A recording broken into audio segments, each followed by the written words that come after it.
Farm to Table chef Tekka Thompson. Today we're talking about, do sweet potatoes need special care to grow?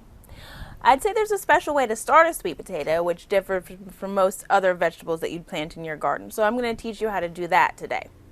But as far as sweet potatoes needing special care to grow, they're pretty straightforward. They love hot, long, dry summers and are drought-resistant plants. They need lots of room, and from one sweet potato you can get quite a lot of yield as far as it goes. So I'm going to take a sweet potato that I've purchased from my local grocery store.